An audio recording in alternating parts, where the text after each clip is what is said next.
Even a reporter at CNN has come to the conclusion that Joe Biden is worse than Jimmy Carter. The media are having a meltdown over Joe Manchin, but loved it when John McCain was the maverick. Plus, we'll take a closer look at the rechargeable batteries for electric cars. All that and more. I'm Bobby Eberle. This is a 13-minute news hour. And God bless the United States of America.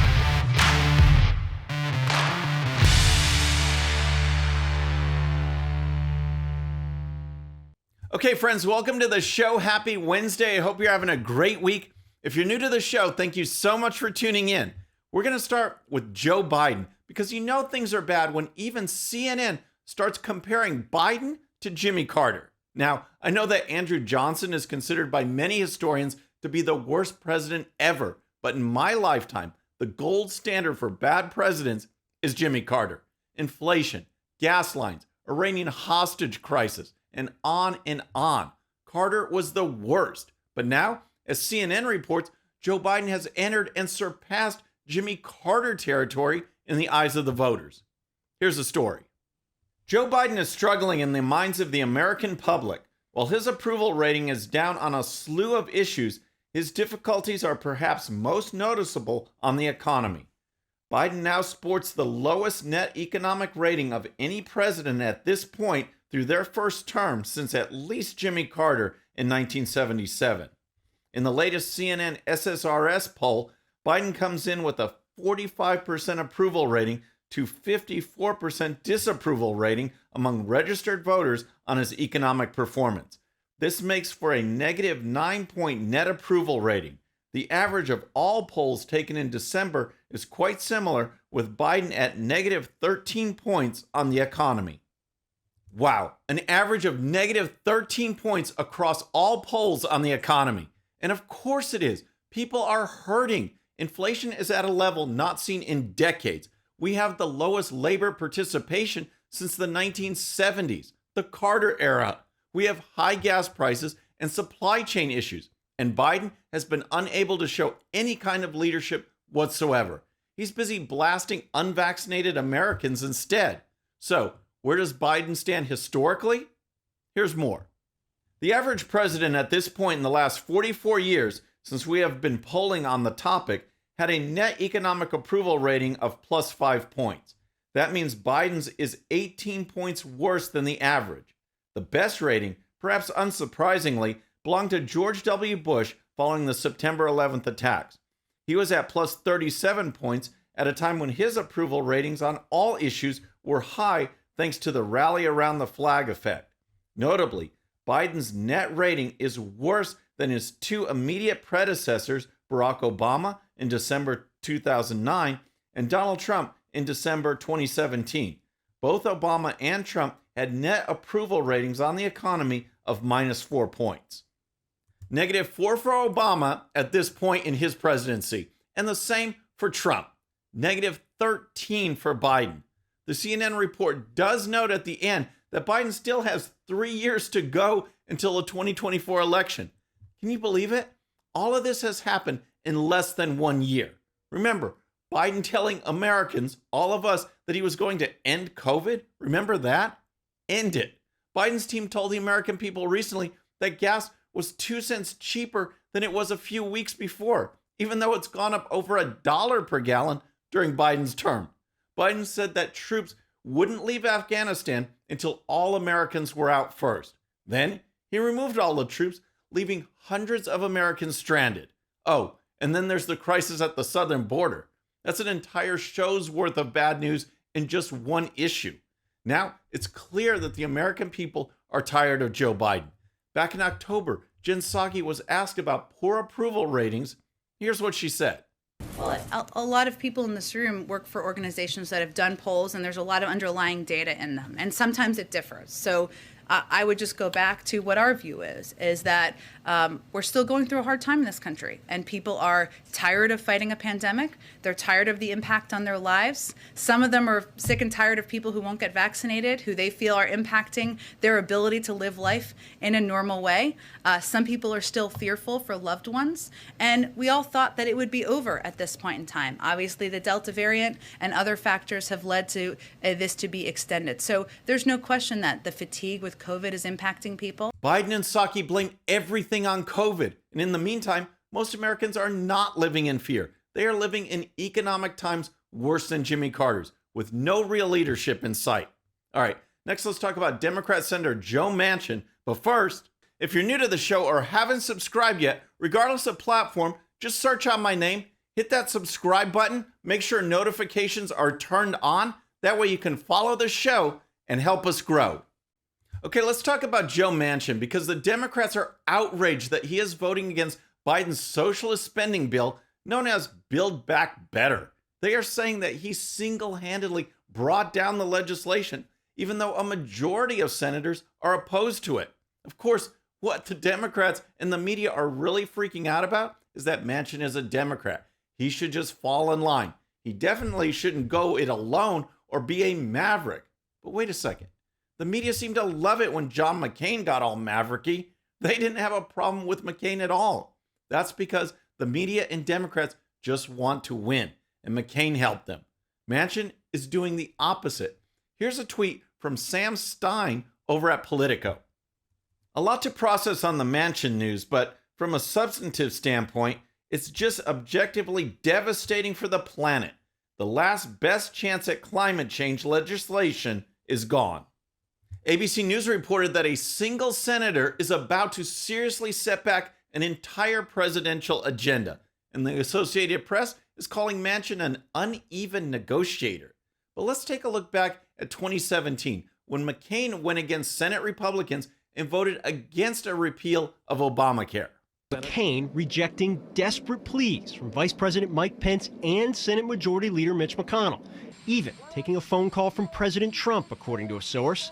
But none of it swaying the veteran senator, who lived up to his nickname, the Maverick. I mean, look, sometimes, things here in Washington really do happen the way they happen in the movies. And John McCain has a gift for political theater. Yes, Ordinarily. I mean, after the weeks that John McCain has had, it's just remarkable, I guess. It was breathtaking. Wow, McCain has a gift for political theater. He was breathtaking. He was remarkable. And of course, McCain was a maverick. The praise heaped on McCain was just nonstop. And as you know, it had nothing to do with being independent or following his constituents or anything like that. It was that McCain was sticking it to the Republicans. That's why McCain received all the media attention. In the case of Joe Manchin, the media and Democrats look at him as the Antichrist. He's not all mavericky. He's a threat to democracy as we know it, or some other hyperbolic phrase that the media will use. The real question is, with Manchin hailing from one of the reddest states in the country, how much longer can he continue to be a Democrat? Talk is building that he might switch, that there might be a switch on the horizon. Here's the story. A growing roster of Republican lawmakers are encouraging Senator Joe Manchin to consider crossing the aisle permanently to join the GOP. Some left-wing Democrats are imploring the moderate Manchin to leave the party following his opposition to President Biden's $1.8 trillion Build Back Better spending package, but the senator has not publicly expressed an intention of defecting. Last week, Senate Minority Leader Mitch McConnell told reporters that it would be a great idea if Manchin were to switch. You have to just sit back and look at the Democrats sometimes, because it's just amazing what they will do or say. They just got gifted a $1.2 trillion infrastructure bill. But some Democrats are saying they should have voted against it unless it also included the Build Back Better legislation. They wanted all or nothing, and then it would have received nothing. Instead, they still got a bill and are unhappy. Now, they want to drive Manchin to the Republican Party with no clue of what the consequences would be. Would Manchin suddenly change the way he votes or suddenly become more conservative? No, Manchin is Manchin. He's a Democrat from a very red pro-Trump state. But if the Democrats did drive him away, then Republicans would take over the Senate, and that means having Republican committee chairs and setting the Senate agenda. It's a big deal, but the Democrats are so blinded by anger, they can't even see it.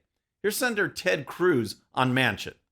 You know, a lot of folks ask, well, gosh, is Manchin going to become a Republican? I hope he does. I've asked him to. I think every Republican senator has made that case a dozen times to Joe. I will say I think it's a tough hill for him to climb. He's just culturally, he's a Democrat. He's been a Democrat his whole life, and he's really the godfather of Democrats in West Virginia. So I get why switching parties, that's hard. That being said, if they're nasty enough, the best thing that could happen is they could drive him over to the Republican Party, and we would welcome him. So what is going to happen? Do you think Manchin will leave the Democrats? Do you want Manchin to leave the Democrats? Let me know in the comments. All right, next let's talk about electric vehicles, because it's interesting that those on the left keep pushing electric cars as if magically there is no environmental impact at all. It's as if these cars just appear out of nowhere. They have zero emissions, so wow, they must be 100% A-OK for the environment and for the United States. Let's dig a little deeper into the reality, not the left-wing spin. First of all, one of the prime components for rechargeable batteries is lithium. It has to come from somewhere. It does. It's mined. And now we have environmentalists coming forward and saying, oh, wait a second, hold on a minute. For example, in Portugal, there is an area that contains the largest lithium deposit in Western Europe. It's in a forest. It has to be mined. The residents are concerned about air pollution, deforestation, water pollution, and more, all to get the lithium for the green batteries. Officials are clashing with environmentalists in Nevada as well over similar concerns with the mining of a huge deposit in that state. And then there's the cost. Here's the story. The cost of lithium has skyrocketed more than 250% over the last 12 months, hitting its highest level ever, according to an industry index from Benchmark Mineral Intelligence. While the cost of manufacturing a lithium-ion battery for an electric vehicle has fallen sharply over the last decade, the decline has slowed in recent months due to rising lithium costs. The U.S. has roughly 750,000 metric tons of lithium that can be mined, but it produces very little and imports tens of thousands of metric tons worth from Argentina, Chile, China, and Russia, according to the United States Geological Survey. China and Russia. America was energy independent. Now, because of Biden's policies, he's begging nations in the Middle East to increase oil production. That hurts our national security interests. When it comes to lithium, two of the biggest players in the world are China and Russia. Once again, Biden's push makes us more dependent on nations that are not our friends. Here's more. Converting and processing lithium into the actual components of an EV battery may also prevent prices from falling, Bloomberg reported. China currently dominates the battery processing market, and it is responsible for about 80% of global battery chemical refining capacity. Meanwhile, Western leaders have vowed support for aggressive measures to push consumers toward purchasing EVs as their next new vehicle.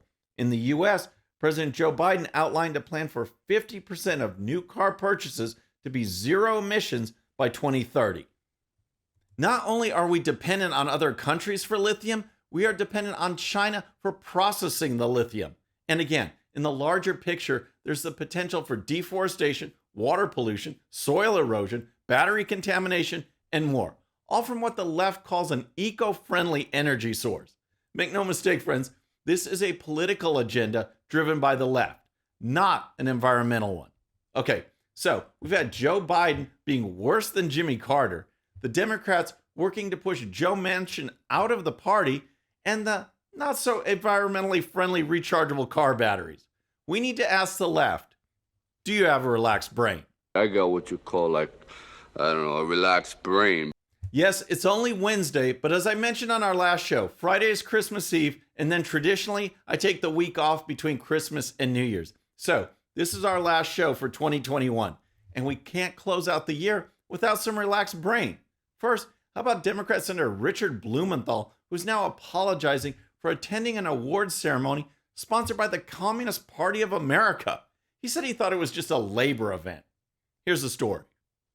Blumenthal said in an interview on Friday that he regrets attending the award ceremony hosted by the Connecticut People's World Committee, which is affiliated with the Communist Party USA. Blumenthal presented certificates from the Senate to 3 winners of the Amistad Award, which honors labor and social justice activists. My understanding was this ceremony was strictly a labor event, Blumenthal told the Hartford Courant. If I had known the details, I wouldn't have gone. Blumenthal, one of the wealthiest members of the Senate, insisted that he is a strong believer in American capitalism. A strong believer in capitalism. They always say that when they get caught at communist or socialist events. Then there's singer-actress Bette Midler, who had to issue an apology of her own. Turns out that in her zeal to blast Joe Manchin, Midler managed to attack the entire state of West Virginia in the process. Expressing her displeasure for Manchin, Midler tweeted this: "What Joe Manchin, who represents a population smaller than Brooklyn, has done to the rest of America who wants to move forward, not backward like his state, is horrible. He sold us out. He wants all of us to be just like his state, West Virginia, poor, illiterate, and strung out." Unreal. This is just a classic case of liberal elitism. She has no clue about what most Americans have to deal with. And she certainly has no clue about what the people of West Virginia have to deal with. In her apology, Midler tweeted this: "I apologize to the good people of West Virginia for my last outburst. I'm just seeing red. Joe Manchin and his whole family are a criminal enterprise. Is he really the best West Virginia has to offer its own citizens? Surely there's someone there who has the state's interests at heart, not his own." Let's see. In 2016, West Virginia voters went for Trump over Clinton with 68.5% for Trump and only 26.4% for Clinton. In 2020, it was 68.6% for Trump and 29.7% for Biden. So Trump won both times by around 40 points. 40 points. If Midler had any sense at all, she'd see that Joe Manchin is the best the Democrats could ever hope for from West Virginia. Okay, let's wrap up with some headlines from the Babylon Bee. First, the Bidens have a new White House dog. Apparently the last one had a problem biting guests. It's official. New White House dog to be named Carl Barks. So, what do you think? Carl Barks? Come on. And then, with all the woke left-wing complaints about pronouns and misgendering, we have this breaking news. Man mistaken for redhead complains of being misgingered. Oh my gosh, that one cracks me up. And then we'll close with politics. Due to supply chain issues, Democrats recommend mailing in your votes for 2024 now. I could actually see that happening as an official Democrat ad. So folks, I hope you have a very Merry Christmas and Happy New Year. And whatever you do, please don't misginger anyone. Friends, that's our show for today. I hope you enjoyed it. And don't forget, if you're new to the show or haven't subscribed yet, regardless of platform, just search out my name, hit that subscribe button, make sure notifications are turned on. That way you can follow the show and help us grow. Thank you so much for tuning in. Our next show is going to be Monday evening, January 3rd at the usual time, 6:30 p.m. Central. Until then, I'm Bobby Eberle. This is a 13-minute news hour.